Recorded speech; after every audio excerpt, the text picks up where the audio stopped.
La première question concerne la kafara.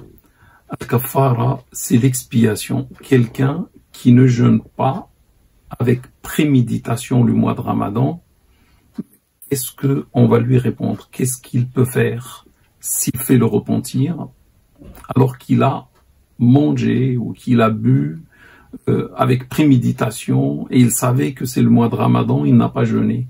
Ou celui, par exemple, qui ne jeûne pas un mois, deux pendant sa jeunesse, etc. Qu'est-ce que on peut lui dire? Je vais lire la question. Si une personne n'a pas jeûné plusieurs fois sur plusieurs années sans raison valable, comment peut-elle expier cela autre que par le jeûne d'affilée ou de nourrir 60 jeûnes par jour non jeûnés, car la personne n'a pas la capacité? Pour les repas, cela se chiffre en milliers. Et pour le jeûne d'affilée, en beaucoup d'années. Tout ça, c'est vrai. Y a-t-il une autre solution pour une personne qui se repent, ou doit-elle obligatoirement expier de cette manière? D'abord, mes frères et mes sœurs, je vous raconte une histoire qui est à l'origine de ce que les écoles de fiqh, les malikites, les hanafites, les shafi'ites, les hanbalites vont dire comme solution pour celui qui n'observe pas le jeûne avec préméditation. Un jour, un homme est venu voir le prophète, salat et salam sur lui. C'était pendant le mois de Ramadan. Il lui dit, j'ai péri au messager de Dieu. Il lui dit, qu'est-ce que tu as fait? Il dit, j'ai touché ma femme pendant le mois, pendant le jour de Ramadan. Toucher, ça veut dire les relations intimes avec sa femme. Le prophète, salat et salam sur lui, ne l'a pas insulté, ne l'a pas tué, mais il va essayer de lui trouver une solution. Il lui dit, as-tu de quoi affranchir un esclave? C'est-à-dire la kafara. Kafara, c'est le fait de se racheter de sa faute, l'expiation, corriger une faute, etc. Pour la rupture du jeûne, as-tu de quoi affranchir un esclave? Un esclave, il y avait un prix quand même pour acheter un esclave et lui donner la liberté. Entre parenthèses, regardez, l'islam, depuis 14 siècles, a essayé d'affranchir les esclaves. Donc, dans pas mal d'erreurs commises par les musulmans, on trouve dans l'expiation affranchir un esclave. Ça veut dire il y avait un mouvement pour libérer les esclaves. L'homme a répondu non au messager de Dieu. Je n'ai pas les moyens, je suis pauvre. Il lui dit, peux-tu jeûner 60 jours? C'est-à-dire en plus du jour manqué. Il a dit, non, messager de Dieu, je ne peux pas. Regarde mon état de santé, etc. Je peux pas. Je peux pas jeûner 60 jours pour un jour. Le prophète sallam lui dit, peux-tu nourrir 60 pauvres? Pour le jeûne, il lui a dit 2 mois consécutifs. Moi, pour faciliter, j'ai dit 60 jours. Hein, donc, affranchir un esclave. Si tu ne peux pas, tu jeûnes 2 mois consécutifs pour le jour manqué, en plus du jour que tu dois rattraper. Le jour que tu as manqué, tu dois le rattraper, et pour expier la faute, tu jeûnes 2 mois consécutifs. Si c'est 30 et 30, ça fait 60 jours. Tu ne peux pas, d'accord. Est-ce que tu peux nourrir 60 pauvres? Il a répondu, non, messager de Dieu, je n'ai pas les moyens de nourrir les 60 pauvres. Le prophète salat et salam sur lui a gardé le silence. L'homme est resté dans l'assemblée prophétique. À un certain moment, un homme est venu, il a donné au prophète sallallahu alayhi wa sallam un récipient rempli de, comment dire, de dattes. Et ce récipient rempli de dattes, normalement, suffit pour nourrir 60 pauvres à l'époque. Il lui dit, prends ce récipient et donne-le aux pauvres. donne le récipient rempli de dattes aux pauvres et comme ça, c'est bon, on a payé pour toi ta faute. Il a dit au messager de Dieu, dans toute la ville, il n'y a pas plus pauvre que moi. Je donne à quel pauvre qui me dépasse dans la pauvreté? Je suis le plus pauvre de tout le monde. Le prophète sallallahu alayhi wa sallam a ri et lui dit, nourris ta famille avec ce récipient-là. Le hadith est rapporté par l'imam Bukhari, par l'imam Muslim, sur Abu Huraira, que Dieu l'agrée, c'est un hadith authentique. Donc ça va être la référence. Du coup, les Malikites et les Hanafites, pour eux, ces deux écoles, c'est la récupération, le jour à récupérer, et 60, faire la kafara, soit affranchir un esclave, soit nourrir les pauvres, ou soit, jeûner les 2 mois consécutifs. Chez les Hanafites, ça va être d'abord jeûner 2 mois consécutifs, et après, si tu ne peux pas, tu vas nourrir 60 pauvres. Les Malikites, c'est l'inverse, tu fais ce que tu veux. Ils te laissent le choix, on va revenir à ça plus par la suite. Mais seulement les Malikites et les Hanafites vont dire, peu importe la cause pour laquelle tu vas rompre le jeûne avec préméditation, tu dois faire ça. Parce que c'est le prophète sallallahu alayhi wa sallam qui l'a dit, c'est unanimement authentique. Peu importe, tu vas faire des relations intimes avec ta femme, tu vas manger, tu vas boire pendant le jour de Ramadan. Pendant le jour de Ramadan, tout cela est interdit. Il y a une sacralité du mois de Ramadan. Ça veut dire, si tu fais l'une de ces choses-là, tu vas violer cette sacralité du mois de Ramadan et la sanction s'applique sur toi. Et voilà, affranchir un esclave, jeûner 2 mois consécutifs ou nourrir 60 pauvres. Il n'y a pas de différence entre telle ou telle chose. Et c'est ce qui se trouve, subhanallah, dans la tête des gens venus d'Afrique ou du nord d'Afrique, etc. Parce qu'on est tous des Malikites. Maintenant, je me suis amusé pour vous dire ce qui va se passer, où on arrive avec cette méthode-là.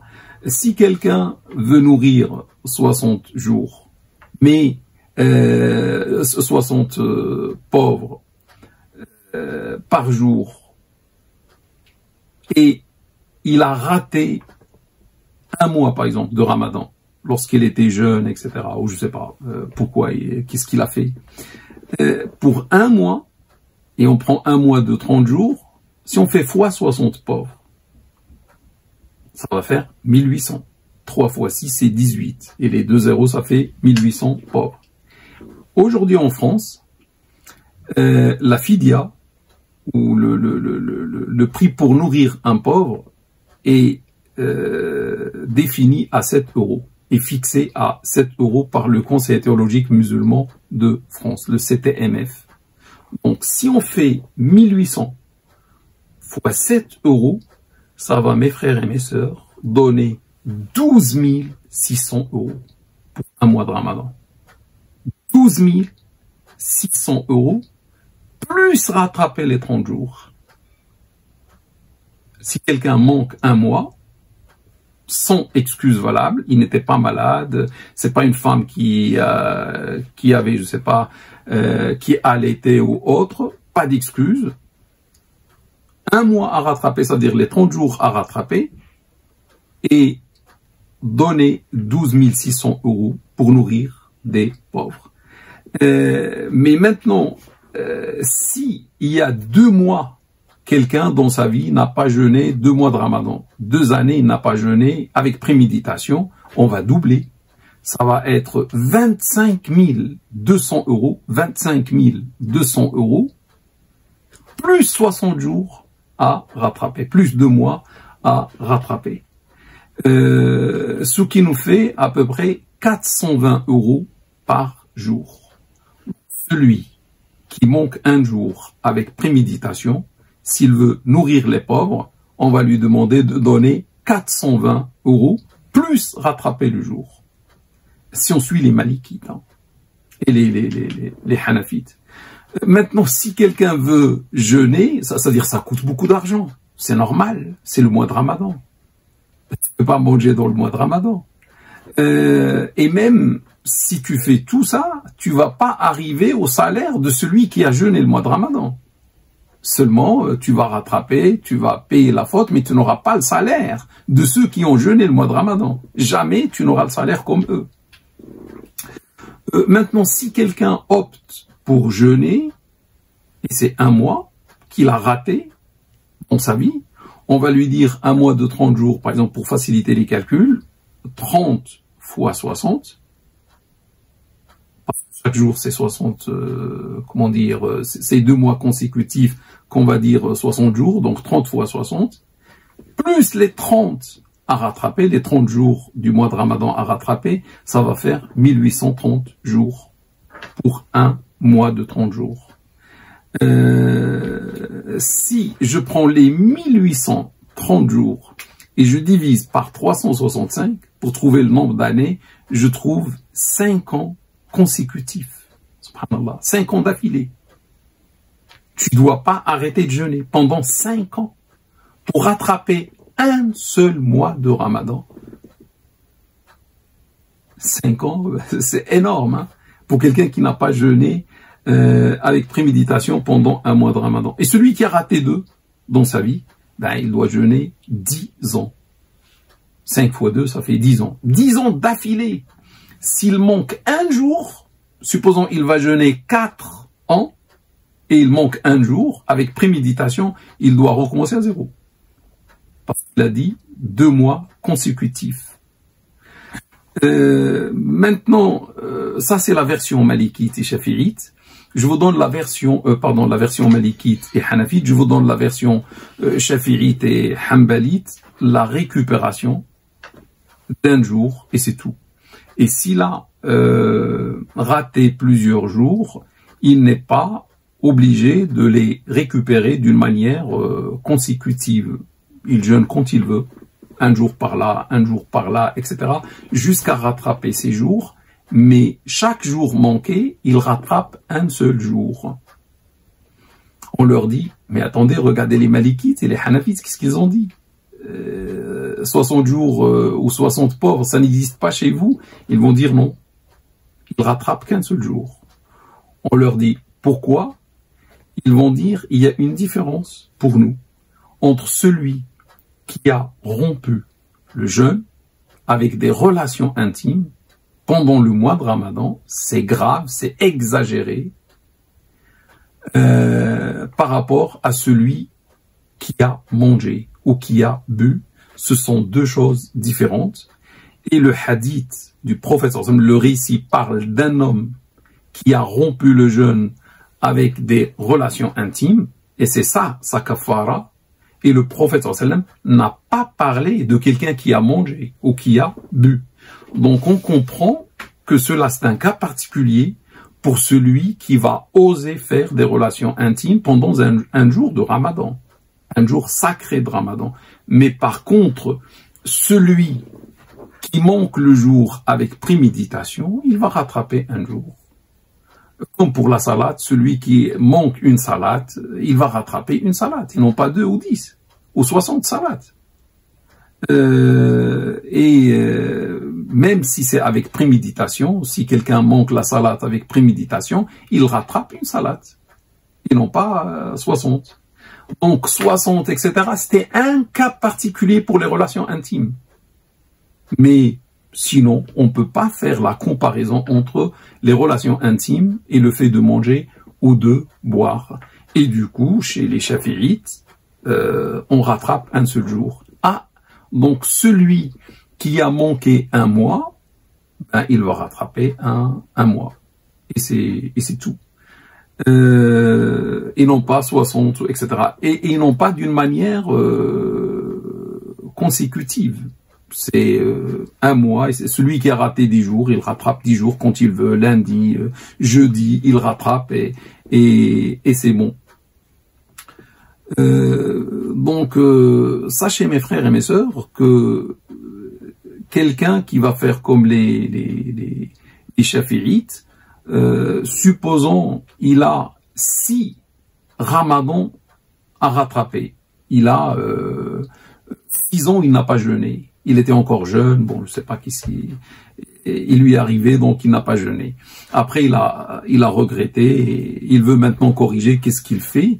Bon, s'il fait comme ce que disent les Shafi'ites et les Hanbalites, 6 ramadans, 6 fois 30 jours dans un ramadan, ça fait 180 jours.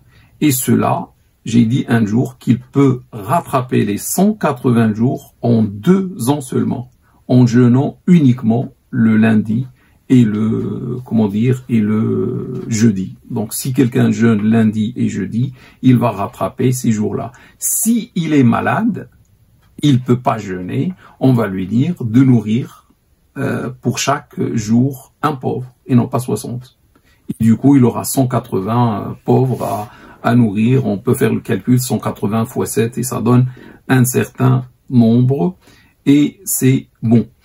Les Malikites, avant de finir, sachez que les Malikites nous laissent le choix. Ils disent, s'il y a une kafara, vous pouvez soit affranchir l'esclave, il n'y a plus d'esclaves aujourd'hui, soit jeûner, 2 mois consécutifs pour un seul jour, soit nourrir 60 pauvres, mais ils disent, nourrir les 60 pauvres est meilleur chez les Malikites, et sont les seuls à dire ça. Hein.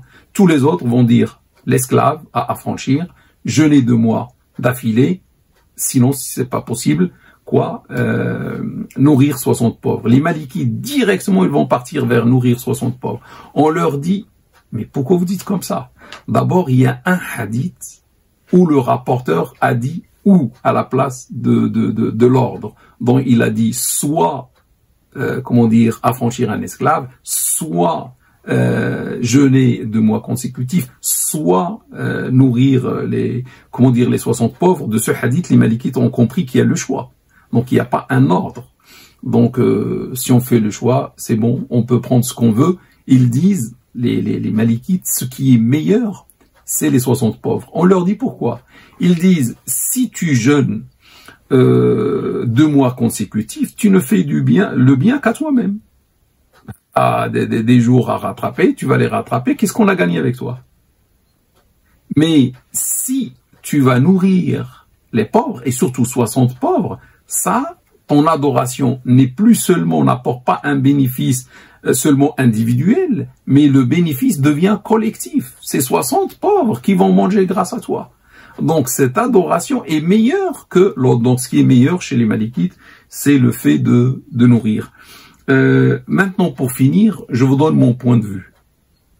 Si maintenant il y a quelqu'un qui va me dire, un jour de ma vie, j'ai raté un jour, une année, je sais pas, j'ai raté un jour, je vais lui dire la réponse malikite. Je vais lui dire, un jour, tu vas nourrir 60 pauvres. Donc 60 fois 7, je sais pas combien ça donne, et tu donnes ça aux pauvres, tu nourris les pauvres, et tu rattrapes un seul jour. Il me dit 2 jours j'ai raté, avec préméditation. Je dis d'accord, selon les Malikites, tu vas nourrir 60 pauvres, et 60 pauvres, c'est-à-dire 120 pauvres, et tu rattrapes 2 jours seulement. Quelqu'un maintenant va me dire, Cheikh, j'ai raté 6 ramadans dans ma vie. Je n'ai pas jeûné, avec préméditation. Je ne peux pas lui donner ce que disent les Malikites, ou les Hanafites, c'est seulement dur. 1 mois, c'est 5 ans. 5 fois 6 ans, raté, ça fait 30 ans à jeûner. Et tous les jours. Et s'il rate un jour, il recommence à 0. Ça, c'est difficile. Or, l'islam, c'est la facilité. Et l'islam est venu pour la facilité. Donc, comme il y a 2 écoles qui ont dit une chose, 50% c'est la kafara lourde, et 50% les shafi'ites et les hanbalites qui ne demandent pas cette kafara lourde, seulement rattrapée, pour ces gens-là, je vais donner l'avis des shafi'ites et des hanbalites, parce que, tout simplement, c'est dur et c'est presque infaisable pour celui qui va vouloir faire comme ce que disent les Malikites. Je pense que vous avez compris, s'il y a un peu de jours on va par précaution suivre les malikites et les hanafites, mais s'il y a beaucoup de jours, par facilité et par miséricorde, et l'islam c'est la miséricorde, on va demander à la personne seulement de rattraper et de faire le bien, de faire les aumônes, de demander le pardon, de faire le pèlerinage, Inch'Allah, et demander pardon à Allah Ta'ala, et Dieu est miséricordieux.